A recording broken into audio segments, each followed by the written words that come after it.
हाय। अब हम डिस्कस कर रहे हैं लेट अस सी बुक के 6 चैप्टर मोर कॉम्प्लेक्स रिपीटेशन की एक्सरसाइज क्वेश्चन C.M। इस क्वेश्चन में हमारे सामने कुछ नंबर से इनको प्रिंट करा गया है पर्टिकुलर स्ट्रक्चर के अंदर की पर्टिकुलर डिजाइन हमें प्रिंट करनी है। इन नंबर के थ्रू 1 से लेकर 10 तक की प्रिंटिंग करनी है। तो देखिए इस तरह के जो भी स्ट्रक्चर है या जो प्रिंटिंग के जो भी डिजाइन होती है इन सभी प्रोग्राम सोल्व करते हैं नेस्टेड लूप्स के थ्रू। और नेस्टेड लूप्स के ऊपर जब भी हम काम करते हैं तो उनको समझने का जो कंसेप्ट होता है उसके अंदर रो एंड कॉलम बेस्ड होता है। तो रो एंड कॉलम की जब भी चर्चा होगी, रो एंड कॉलम को जब भी हमें समझना होगा तो एक्सेल से बेटर तरीके से हमें कुछ समझा नहीं सकता। तो देखिए इस पूरे स्ट्रक्चर के अंदर हमारे सामने 1 2 3 4 5 6 7 8 9 ये प्रिंट हो रखा है। तो इसको जैसे हम मान लीजिए नॉर्मल तरीके से प्रिंट करेंगे तो 1 2 3 4 5 6 7 8 9 एंड 10। लेकिन ये वो स्ट्रक्चर नहीं है जो कि हमें चाहिए। ये वो स्ट्रक्चर हमें बनाना है जिसके अंदर की इसके बीच में स्पेस जो आ रहा है। तो इसको समझने के लिए देखिए हम सबसे पहले स्टार्ट करते हैं सबसे लास्ट वाले कॉलम से, सबसे लास्ट वाली रो से। एक्सेल के अंदर ये तो है रो 1 2 3 एंड 4, ये तो रो आ गई। और एक कॉलम आ गया, कॉलम 1 कॉलम 2 कॉलम 3 कॉलम 4। देखिए नीचे देखते हैं 7 एंड 8 के बीच के अंदर हमारे पास में यहाँ पे स्पेस है। 7 8 के बीच में ये स्पेस आ गया और उस स्पेस के ऊपर वाली रो के अंदर क्या था हमारे पास में 4। 8 एंड 9 के बीच में स्पेस है तो ये हमने एक स्पेस सेट कर दिया इसके अंदर। और यहाँ पे लिखा हमारे पास में 5। 9 एंड 10 के बीच में स्पेस है तो ये स्पेस हमने एंटर करा और ये आ गया यहाँ पे 6। तो ये दो रो को चेक करने के बाद हमें पता क्या चला है कि 7 और 8 के बीच में एक स्पेस है, 8 एंड 9 के बीच में एक स्पेस है, 9 एंड 10 के बीच में एक स्पेस है। वैसे 4 एंड 5 के बीच में एक स्पेस आ रखा है और 5 एंड 6 के बीच में भी एक स्पेस है। ठीक है, ये स्पेस को मैं इनसे क्लिक कर देता हूं ताकि हमें पता रहे कि ये तो हमारा स्पेस आ रहा है जो कि प्रोग्राम के अंदर में डिस्प्ले करना है। लेकिन देखिए जो 4th रो स्टार्ट हुई थी वो स्टार्ट हुई बिल्कुल फर्स्ट कॉलम से 7 जहां प्रिंट हुआ है। लेकिन जो 3rd नंबर की रो थी वो उसके अंदर जो फर्स्ट कॉलम है उसके अंदर यहाँ पे स्पेस आ रखा है यहाँ पे भी। ठीक है, ओके। उसके बाद में इस स्पेस को अलग बोल देंगे हम, देखते कहाँ तक ये जब पहुंचता है। लेकिन 4 एंड 5 के बीच में जो आ रहा है ये आ रहा है 2, ये हमने यहाँ पे प्रिंट कर दिया 2। 5 एंड 6 के बीच में आ रहा है 3, ये 3। तो 2 एंड 3 के बीच का ये स्पेस आ गया ये। एंड 2 एंड 3 के ऊपर जब आई ये हमारे पास में ये 1 आ गया। ठीक है, अब ये तो हमारे पास में तो जब डिजिट प्रिंट करना स्टार्ट करेंगे उनके बीच में हर डिजिट के बीच में एक स्पेस आ रहा है, सिर्फ स्पेस बोल दो या उसको टैब बोल दो। लेकिन हमारे पास में जब फर्स्ट रो के अंदर बात करते हैं, फर्स्ट रो का जो कॉलम नंबर 4 था उससे पहले के जो 3 कॉलम है वो पूरे पूरे ब्लैंक आ रहे हैं। ये जो ब्लैंक आ रहे हैं ये एक अलग चीज हो गई, इनको हम कर देते हैं अलग अलग कलर से देते हैं। ये दे देते हैं इसके अंदर, ये 3 कॉलम के अंदर ये वाला कलर भर गया। इससे पहले जो सेकंड रो आती है उसके अंदर 2 कॉलम के अंदर भरा हुआ है, 3rd कॉलम के अंदर ये भरा हुआ है एक बार। तो देखिए ये किस तरीके से पैटर्न चल रहा है इसको आइडेंटिफाई करते हैं। जब रो नंबर 1 है हमारे पास में, इस प्रोग्राम का हमारा मोटिव सी लैंग्वेज के अंदर इसको इंप्लीमेंट करने से पहले लॉजिक बिल्ड करना है कि इस तरह के स्ट्रक्चर्स को प्रिंट कैसे करते हैं, नेस्टेड लूप को हैंडल कैसे करते हैं। इस प्रोग्राम को अगर हम ढंग से कर लेंगे तो आगे आने वाले जितने क्वेश्चन हैं आई थिंक हम उनको बहुत इजी तरीके से कर लेंगे, उनके अंदर हम इतना टाइम नहीं लेंगे क्योंकि हमें रो एंड कॉलम का जो कंसेप्ट क्लियर हो जाएगा तो फिर हम आगे इसको इजी तरीके से बढ़ सकते हैं। तो रो नंबर आ गया इसके अंदर 1। रो नंबर 1 के अंदर प्रिंट आ रहे हैं हमारे पास 3 फर्स्ट ब्लैंक स्पेस आ रहे हैं। फर्स्ट ब्लैंक स्पेस आ रहे हैं कितने, 3 आ रहे हैं। रो नंबर 2 के ऊपर ब्लैंक स्पेस कितने आ रहे हैं, रो नंबर 2 पे ब्लैंक स्पेस कितने आ रहे हैं हमारे पास में 2। रो नंबर 3 के ऊपर ब्लैंक स्पेस कितने आ रहे हैं 1। और रो नंबर जो 4th है उसके ऊपर ब्लैंक स्पेस हमारे पास में कितना आ रहा है 0। तो हमारे पास में टोटल रो कितनी है 4। और रो नंबर से स्टार्ट कर देंगे 3 कब आएगा, अगर इसको हम करें 4 - 1, रो नंबर इतना था। अब इसके ऊपर जब हम बात करेंगे तो 4 - 2 जब हम करेंगे तो ये भी आ जाएगा 2 ब्लैंक स्पेस। इसके अंदर जब बात करते हैं कि भैया 3rd वाली रो के अंदर केवल एक ही ब्लैंक स्पेस छोड़ना, तो वो कैसे आया 4 - 3। और जो लास्ट वाली रो है उसके अंदर कोई ब्लैंक स्पेस नहीं छोड़ना, क्योंकि 4 माइनस 4। तो कितने ब्लैंक स्पेस हमें छोड़ने हैं किसी नंबर को प्रिंट करने से पहले, ये हमारे पास में किससे डिफाइन होगा, 4 माइनस रो नंबर से। एक तो ये चीज आ गई हमारे पास में निकल करके कि कितने ब्लैंक स्पेस छोड़ने हैं किसी नंबर को प्रिंट करने से पहले, तो उसका फॉर्मूला हो गया 4 माइनस रो नंबर। जब तक ये चलता रहेगा तब तक आपको ब्लैंक स्पेस छोड़ना है, अदरवाइज आपको प्रिंट करना स्टार्ट कर देना है। ठीक है, तो अब हम बाहर के लूप की बात करते हैं। एक लूप जो रो नंबर से स्टार्ट होगा, 4 row equal to 1, row is less than equal to, कितनी रो है हमारे पास में, 4 row plus plus increment decrement कर देंगे और ये हमारा लूप स्टार्ट हो गया। ठीक है, अब जब रो चल रही है तो उसकी कैलकुलेशन तो हमने निकाल दी कि स्पेस कितने छोड़ने, लेकिन स्पेस छोड़ेंगे कैसे, कॉलम्स के बेस के ऊपर चलें, कॉलम कहां से कहां तक चलने हैं हमें।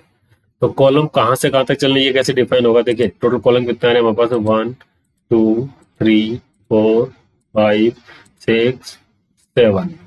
टोटल हमारे पास में कॉलम कितने आ रहे हैं इसके अंदर, 7। तो हमारे पास जो मैट्रिक्स आ रही है वो कितनी आ रही है, 4/7 की। तो इसके ऊपर देखिए चलते कॉलम के ऊपर, 4 column equal to 1, column is less than equal to 7, और ये हो गया column plus plus increment and decrement. तो अब हमें सबसे पहले तो ये देखना है कि ब्लैंक स्पेस कहाँ छोड़ना है। तो ब्लैंक स्पेस कब तक छोड़ना है, जब तक कि कॉलम की वैल्यू कहां तक चलती रहेगी, 4 minus row number. 4 minus row number जब तक चलेंगे तब तक ब्लैंक स्पेस हमें छोड़ना है। छोड़ना है मतलब कि ब्लैंक स्पेस फर्स्ट के अंदर 3 छोड़ना है, तो कॉलम नंबर कहां पे छोड़ना है, 1 के अंदर छोड़ना है ब्लैंक स्पेस, 2 में छोड़ना है हमें, 3 में छोड़ना है। जो सेकंड वाली के अंदर क्या, फर्स्ट में छोड़ना है एंड सेकंड में छोड़ना है, और जो थर्ड वाली जो है उसके अंदर हमें केवल फर्स्ट में ब्लैंक स्पेस छोड़ना है। तो ब्लैंक स्पेस कहां तक छोड़ना है, जब तक कि 4 minus 1, 4 minus row number, column की वैल्यू अगर, इफ कॉलम की value is greater than equal to, is greater than equal to या और less than equal to, is less than equal to 4 minus row number, ये अगर आ रहा है तो हमें प्रिंट में क्या करना है, ब्लैंक स्पेस या स्टार प्रिंट करना है। ये हम यहाँ पे प्रिंट कर देंगे star. Less than equal to पे चलना था ना हमें, या कुछ और करना था, वापस से ऊपर चेक कर लेते हैं। 4 माइनस 1 इक्वल टू 3, मतलब कि 3 कॉलम तक हमें, तो 4 माइनस 1 करेंगे तो 3, तो कॉलम की वैल्यू जब तक होगी तब तक हमें स्टार प्रिंट करना है। उसके बाद में हमें प्रिंट स्टार्ट करना है क्या, जो नंबर आएगा, एल्स प्रिंट जो भी नंबर हमारे पास में आएगा उस नंबर को हम यहाँ प्रिंट कर देंगे %d, जो भी नंबर आ रहा है हमारे पास। नंबर जो आ रहा है वो नंबर कहाँ है, तो उसके लिए हमें एक नंबर नाम का वेरिएबल लेना पड़ेगा। इंट नंबर ले लिया हमने, उसको स्टार्ट कर दिया 1 से, और ये चलेगा कहां से कहां तक, 10 तक। तो ये हमने नंबर प्रिंट कर दिया। अब देखिए नंबर कितने प्रिंट करने हैं, ये भी हमारे पास में कैलकुलेशन थी कि ये तो ब्लैंक स्पेस छोड़ दिया इतने, लेकिन कितने नंबर प्रिंट करने हैं, पहले रो के अंदर केवल 1 प्रिंट करना था, सेकंड रो के अंदर 2 प्रिंट करने थे, तीसरी रो के अंदर 3 प्रिंट करने थे, चौथी रो के अंदर 4 प्रिंट करने थे। ओके ठीक है, तो अब जितने नंबर्स ऑफ रो है उतने नंबर से हमको नंबर प्रिंट करने होंगे, अदरवाइज उसके बाद निकल जाना होगा। तो अब इसके ऊपर हम जब चलते हैं, आगे चलेंगे, तो इसको यहां से हटा देते हैं कि नंबर की प्रिंटिंग हमने कर दी। अब नंबर की काउंटिंग भी करनी है कि नंबर टोटल कितने काउंट हो गए। इंट प्रिंट नंबर, इनिशियली हमने दे दिया इसको 0 दे दिया है। इसके बाद में जैसे ही यहाँ पे प्रिंट स्टार्ट होगा, जैसे मान लीजिए यहाँ आ रहा है एल्स, ये हम नंबर एक्चुअल प्रिंट करना शुरू करेंगे, तो यहाँ पे हम इसको यहाँ पे लिख देंगे ये कि प्रिंट ये हो गया। नंबर प्रिंट करने के बाद में ये क्या करेगा, प्रिंट नंबर को इंक्रीज कर देगा, प्रिंट नंबर प्लस प्लस। ठीक है, अब प्रिंट नंबर को प्लेस कर दिया, तो अब हमें कॉलम कितनी बार चलाना है, ये हमें ध्यान रखना है, कितनी बार चलाना है, जब तक कि रो के बराबर के नंबर प्रिंट नहीं हो जाते हैं। तो तो क्या करेंगे, इसके अंदर हम लेस देन इक्वल टू जो कॉलम चल रही थी इसके साथ में एक और कंडीशन दे देंगे। क्या कंडीशन ट्रू होनी चाहिए, else print number is less than equal to row. ये क्यों, ये क्या हो गया कि जैसे कि फर्स्ट रो आई तो प्रिंट नंबर यहाँ तो बाय डिफॉल्ट हमारे पास जीरो होकर के आ रहा था। अब जैसे यहाँ पे स्टार्ट होएगा तो सेकंड लूप के अंदर घुसने से पहले इसको वापस से हम यहाँ पे इनिशियलाइज कर देंगे जीरो। यहाँ कि कितने नंबर प्रिंट करें इसने, हमने यह कर दिया जीरो नंबर प्रिंट करें तो प्रिंट की नंबर स्टार्टिंग कर देगा। ये कहाँ चलेगा सब कुछ,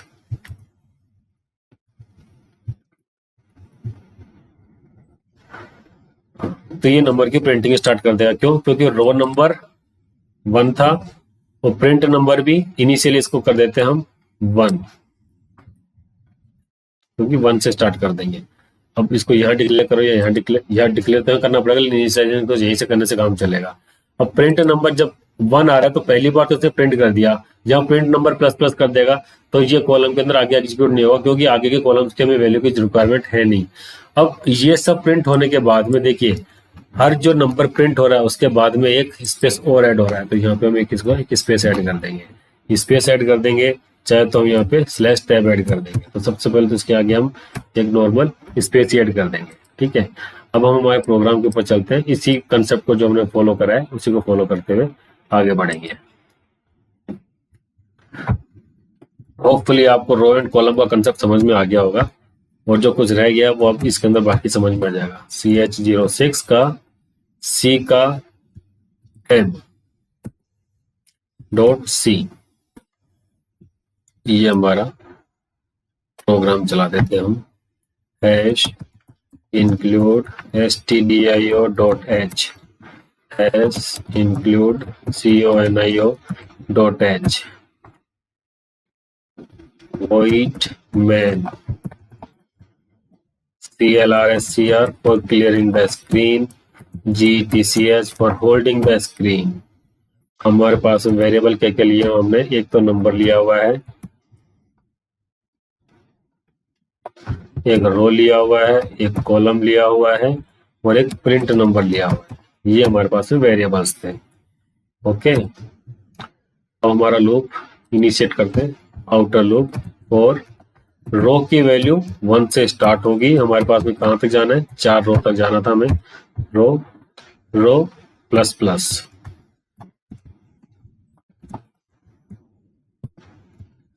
इसके बाद में दूसरा लूप हमारे पास में आ रहा है, इनर लूप, उसके अंदर हमारे पास कॉलम है, कॉलम की वैल्यू 1 से स्टार्ट हो रही है, column is less than equal to 7 जा रहा है, जैसा कि हम लॉजिक में ऑलरेडी डिस्कस कर चुके हैं, कॉलम प्लस प्लस।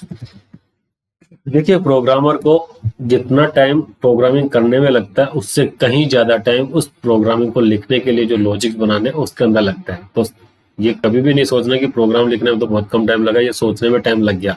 एक्चुअली में सोचने में ही टाइम लगता है, इंप्लीमेंट करने में टाइम नहीं लगता है, जब आपको किसी लैंग्वेज के सिंटेक्स पता लग जाते हैं। तो देखिए ये सब करने के बाद में जैसे अगर हम इसको प्रिंट करवाते हैं तो ये आ गया स्टार, F2 उसको सेव कर दिया और इसको कंट्रोल F9 कर दिया, एरर आई कुछ, ओके।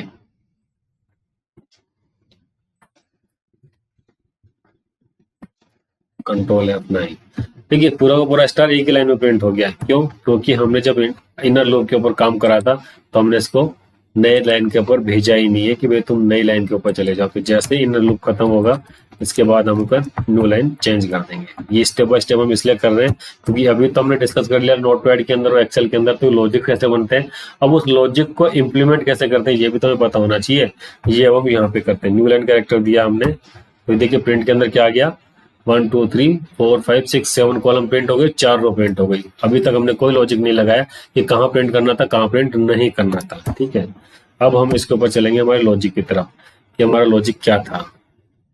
अब ये जब आता है तो इसके बाद में हमारे पास में यह था कि हमने प्रिंट नंबर को यहाँ पे इनिशियलाइज कर देंगे, प्रिंट नंबर इक्वल टू 1 से।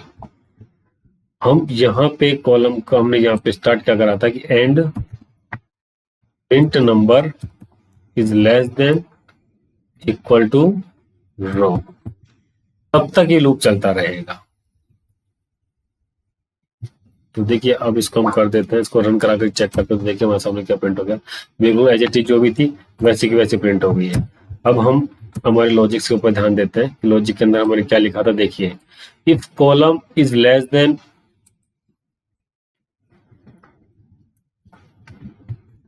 if column is less than equal to 4 minus रो, अगर ये है तो इसको प्रिंट करना है स्टार।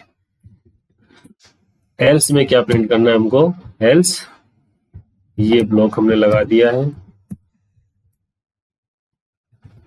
प्रिंट एफ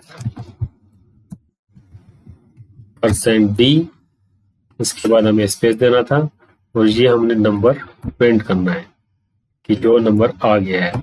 उसके बाद में हमको प्रिंट नंबर को प्लस प्लस करना था, प्रिंट नंबर प्लस प्लस, और नंबर की वैल्यू इनिशियलाइज करनी है कहां से, 1 से।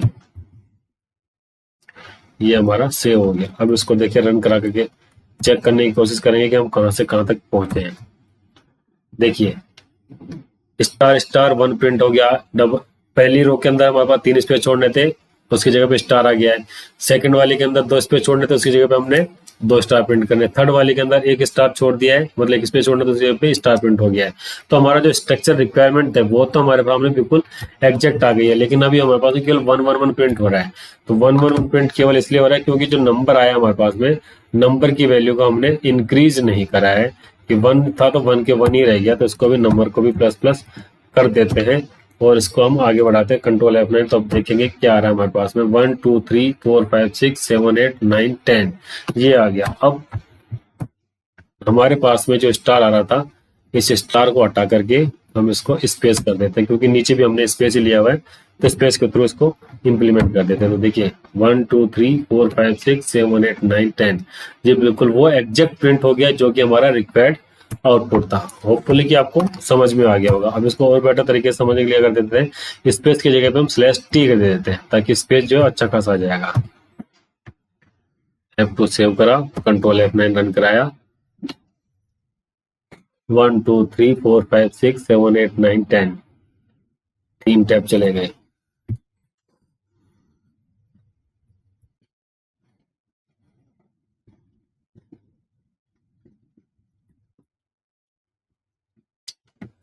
सेकेंड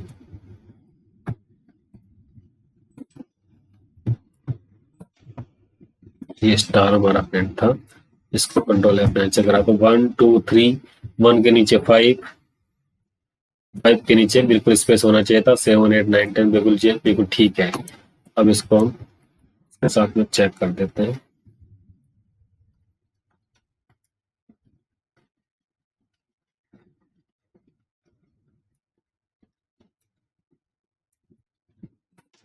देखिए इसमें हम प्रिंट कर देते हैं /t, नंबर जब आएगा उसके बाद ही प्रिंट हो जाएगा /t। देखते हैं क्या एरर आ रही है इसके अंदर, हमारे डिस्प्ले के अंदर क्या गड़बड़ आ रही है। 1 2 3 4 5 6 7 8 9 ये बिल्कुल सही तो प्रिंट हो गया है, लेकिन हमारे पास जो स्पेस आ रहे हैं वो गलत आ रहे हैं कि 1 2 3 4 3 स्पेस के बाद में पहला वाला जो नंबर था वो तो बिल्कुल सही है, हमारे पास प्रिंट हो गया है। सेकंड वाले के अंदर हमें स्पेस छोड़ने थे 2, वो 2 स्पेस भी छोड़ गए। थर्ड वाले के अंदर 1 स्पेस छोड़ना था वो भी छूट गया। फोर्थ वाले में 1 स्पेस नहीं छोड़ना था वो छूट गया, लेकिन जो नंबर था नंबर्स के बीच में भी हमें 1 स्पेस छोड़ने थे, वो नंबर के बीच में हमने स्पेस यहाँ पे हमको इंक्रीज करना पड़ेगा।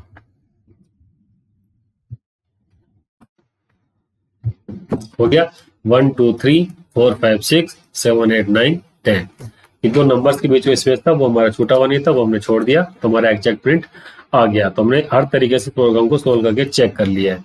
अभी तो देखिए ये हमारी 4 रो एंड कॉलम्स के ऊपर बात हुई है कि कितने रो है कितने कॉलम है, लेकिन अगर हम इसकी एक जनरलाइज भी बात कर ले तो देखिए कैसे करेंगे कि जो हमारे पास रो आ गई है, जैसे मान लीजिए कि रो एक बार सैंपल के लिए ले लेते हैं कि इसको रो तो आ गई 5, तो कॉलम इसके हो जाएंगे कितने 9, 5 दूनी 10 -1 तो 9, और यहाँ पे आ जाएगा 5 माइनस रो, और इसको कंट्रोल F9 करेंगे तो देखते हैं क्या आउटपुट में आता है। 1 2 3 4 5 6 7 8 9 10 11 12 13 14 15। इस चीज को और ज्यादा क्लियर करने के लिए आप डबल स्लैश के अंदर एंटर कर दीजिए कि भाई 2 लाइन छोड़ दो तो क्लियर हो जाए, थोड़ा बहुत मुझको दिखता है तो वो भी क्लियर हो जाएगा। देखिए बिल्कुल एग्जैक्ट प्रिंट आ गया हमारे पास। तो जो नंबर तो हमने प्रोग्राम तो बनाया था केवल 4 रो के लिए, लेकिन अब इसको हम जनरलाइज भी कर सकते हैं। जनरलाइज कैसे कर देंगे, देखिए जो हमने रो की वैल्यू ली थी, इस रो को हम इनपुट के अंदर ले लेंगे कुछ और। रो लिमिट कि कितनी लिमिट के ऊपर आपको जाना है, ठीक है। रो लिमिट ये आ गया है। इसके बाद हम इनपुट के अंदर से ले लेंगे printf एंटर मैक्सिमम रो, मैक्सिमम रो नंबर जो आएगा ये सब हम इनपुट में ले लेंगे। स्कैनर फॉर्मेट स्पेसिफायर लगा दिया हमने %d और यहाँ पे m% लगा दिया हमने रो लिमिट, ठीक है।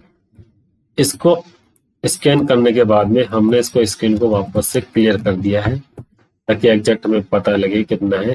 अब देखिए जो रो यहाँ 5 लिखी थी उसकी जगह पर हमने लिख दी रो लिमिट, जो 5 था उसकी जगह पे कर देते हम रो लिमिट, रो लिमिट। और जो ये आ रहा था कि मतलब कि जो रो नंबर था उसको डबल करने के बाद -1 करने पे जो डिजिट आ रही वो है ये, तो 2 मल्टीप्लाइड बाई रो लिमिट -1, इतने टाइम पे ये लूप चलेगा। हम इस प्रोग्राम को और भी इजी वे से कर सकते थे, लेकिन अगर उसको डायरेक्टली हम कर लेते कि भाई इतनी रो और इतने कॉलम के वो फिक्स करना है, तो हम इस प्रोग्राम को इतना इजी तरीके से जनरलाइज नहीं कर पाते, जैसे कि अब हमने इसको जनरलाइज कर दिया है। अब आप प्रिंट कर सकते हैं कितनी भी रो के लिए, जैसे कि आप 6 नंबर की रो है, 6 रो प्रिंट करवाना चाहते हैं तो देखिए 6 रो के लिए आ गया आपके पास में। अब क्योंकि आपके पास स्पेस ज्यादा हो गया तो अब इसको जो आ रहा है हमारे पास में स्पेस उसको बढ़ा सकते हो, /t को कम कर सकते हो। अब कंट्रोल एक बार हम रन करा के देते 3 रो के लिए, देखिए 3 के लिए भी चलेगा, 1 के लिए भी चलेगा, 2 के लिए भी, 100 रो के लिए भी चलेगा। तो इस प्रोग्राम को हमने बिल्कुल जनरलाइज कर दिया है। आई होप कि आपने रो एंड कॉलम का जो कंसेप्ट है ये इसके अंदर आपको अच्छी तरीके से क्लियर होगा इस प्रोग्राम के थ्रू कि किस तरीके से सी लैंग्वेज के अंदर रो एंड कॉलम को इंप्लीमेंट करते हैं और नेस्टेड लूप का इंप्लीमेंटेशन होता है, नेस्टेड लूप का क्या यूज होता है। Okay, thank you.